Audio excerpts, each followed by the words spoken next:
உலகம் பூரா கொலை நடக்குதுங்க. உலகம் பூரா பெண்களுக்கு எதிரான குற்றம் நடந்துக்கிட்டு இருக்குது. இது பல முறை சொல்லியாச்சு. நீங்கள் கூடுதலாக அதை மிகைப்படுத்தினீங்க. கடந்த தேர்தலில் நீங்கள் அதை மிகைப்படுத்தி பெண்களுக்கு பாதுகாப்பு இல்லைன்னு உங்களுடைய தேர்தல் பிரச்சார யுக்தியாக அதை பயன்படுத்தினீங்களே தவிர இது நடக்கும்னு தான் தெரியும்னா ஏற்கனவே நடந்துட்டு தானே இருந்திருக்கு. அப்போ குற்றம் நடக்கிறத தடுக்க முடியாது. நடந்த குற்றத்துக்கு உடனடியாக நடவடிக்கை எடுத்தாங்களா, கைது செய்யப்பட்டாங்களா, அதை மேற்கொண்டு அது பரவ விடாமல் தடுக்கிறாங்களா, அப்படித்தான் நம்ம பார்க்க முடியுமே தவிர தனி மனிதன் எங்கேயோ செய்கிற தவிர ஒரு அரசாங்கம் எப்படி தடுக்க முடியும்? எந்த அரசாங்கம் தடுக்க முடியும்? திமுக அரசாங்கம் தடுக்க முடியாது, தாவேக அரசாங்கம் தடுக்க முடியாது, அதிமுக அரசாங்கம் அமெரிக்காவிலே நடக்கலாது. அப்போ நடந்த உடனே அதுக்கு என்ன ஆக்ஷன் எடுக்கிறாங்க அப்படின்றது தான் இதில் ரொம்ப முக்கியம். அதை வச்சு தான் நம்ம ஒரு அரசுக்கு ஆதரவு நிலைப்பாட்டை எடுக்கணுமே தவிர அப்போ நீங்கள் தேர்தல் பிரச்சாரத்திற்காக உங்களுக்காக வாக்குகளை பெறணுன்றதுக்காக இது மாதிரியான குற்றச்சாட்டை சொன்னீங்க. அதனால தான் இன்றைக்கி அவங்க அதை பயன்படுத்தி கடந்த முறை ஆட்சியில் இருந்தவங்க 25 நாளில் எத்தனை கொலை நடந்திருக்கு பாருங்கள். 45 கொலை நடந்திருக்கு, இவ்வளோ வரிப்பேர் நடந்திருக்கு, போன தடவை பாட்டிலுக்கு 10 ரூபா, இந்த தடவை பாட்டிலுக்கு 20 ரூபா. எது மாறி இருக்குது அப்படின்ற ஒரு கேள்வி இருக்கு இல்லையா? அப்போது இன்றைக்கி போய் ஒருத்தர் சொல்கிறாங்க, ஒரு அமைச்சர் பார்த்துட்டு வந்து சொல்கிறாரு, இல்லை அந்த 10 ரூபா வந்து நிர்வாகத்திற்காக வாங்கினாங்க அப்படின்னு சொல்லிட்டு. அது அப்படி ஒரு அரசாங்க நடத்துல நிர்வாகத்துக்குன்னு தனியாக 10 ரூபா வாங்க முடியுமா? எந்த ஆட்சியில் வாங்கினாலும் தப்பு தான். ரீல்ஸ் போட்டு இப்போ இருக்கிற அமைச்சர்கள் ஒரு விஷயம் பண்ணிருக்காங்க, அதை நீங்கள் எப்படி பார்க்குறீங்க சார்? அதெல்லாம் அவங்கெல்லாம் புரியாமல் முதல் முறையாக வந்திருக்காங்க அதிகாரத்துக்கு. எல்லாருமே வந்து நடிகர் விஜய் அவர்களுக்கு ரசிகர்களாக இருந்தவங்க இன்றைக்கு முதல்வர் விஜய் அவர்களுடைய அமைச்சரவையில் இடம்பெற்றிருக்காங்க.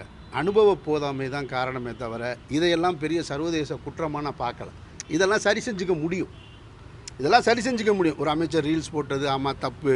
ஒரு அமைச்சர் சுற்றுச்சூழல் துறையை சுற்றுலாத்துறைன்னு தனக்கு கொடுக்கப்பட்ட துறையவே மாற்றி சொன்னது தப்பு. ஒரு அமைச்சர் போய் முறுக்கு எக்ஸ்பைரி டேட்டு கேட்குறாரு. அதெல்லாம் ஆர்வக் கோளாறில் செய்கிறது, புரியாமல் தான். அந்த முறுக்கு இன்னும் 4 நாள் விட்டால் அதுவே முடிஞ்சு போயிடும், அதுவே பதத்து போயிடும். அதுவாக பிரச்சனை. அதை போய் எக்ஸ்பைரி டேட்டு கண்டுபிடிச்சி என்ன செய்ய? நம்ம வாங்குகிற மெடிக்கல் ஷாப்பில் வாங்குகிற மருந்துக்கு எக்ஸ்பைரி டேட்டு பார்த்து யாராவது வாங்குறீங்களா? இதுவரை செக் பண்ணிடுறீங்களா நீங்கள்?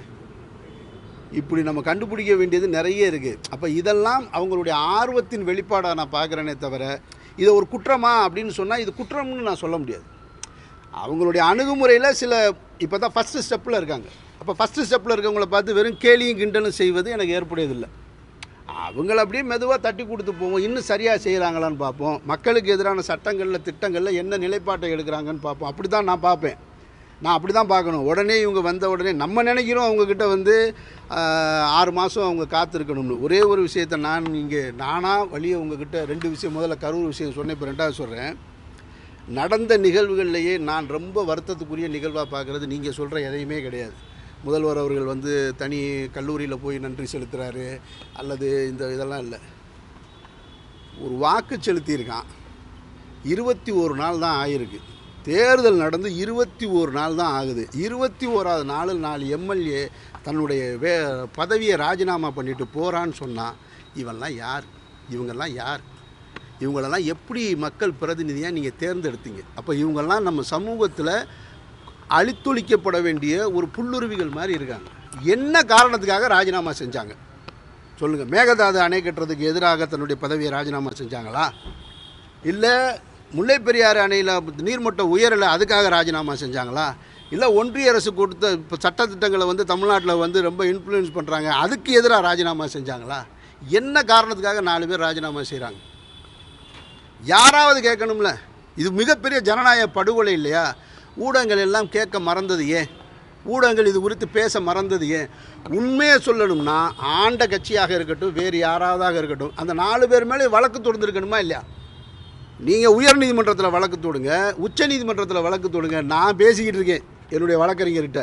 இதுக்கு ஒரு வழக்கு போட்டு உங்கள் 4 பேரை நம்ம கேட்டால் என்ன நினச்சிக்கிறீங்க? தேர்தல் ஆணையம் சொல்லுது நீ பூரா வாக்களிக்கணும், சரியாக வாக்களிக்கணும்னு போய் ஒருத்தன் காலையிலேருந்து அடிக்கிற வெயிலில் போய் அன்றைக்கி நின்று வாக்கு போட்டுட்டு வந்தால் அவன் முடிவெடுத்து தானே போட்டிருக்கான். இந்த தொகுதியில் வந்து திமுகவுக்கும் கிடையாது, தாவேகாவுக்கும் கிடையாதுன்னு ரெட்டை இலைக்கு, இவ்வளோ பெரிய அலையிலையும் ரெட்டை இலைக்கு வாக்கு செலுத்தின மக்களை நீங்கள் என்னவா நினைக்கிறீங்க? இப்போது அம்பாசமுத்திரம் தொகுதியில் வென்றவர், தோத்தவர், அந்த கட்சியில் இருந்து அதில் எதிர்த்தரப்பில் கூட்டணியில் இருந்தவர் 3 பேர் இப்போ ஒரே அணியில் இருக்காங்க. அப்படின்னா அந்த வாக்கு செலுத்தினவனுடைய மனநிலையை நீங்கள் என்னன்னு பார்க்குறீங்க? பிளே ஸ்டோர் மற்றும் ஆப் ஸ்டோரில் இருந்து பாலிமர் செயலியை QR கோடு மூலம் பதிவிறக்கம் செய்யுங்கள். செய்திகளை உடனுக்குடன் பெறுங்கள்.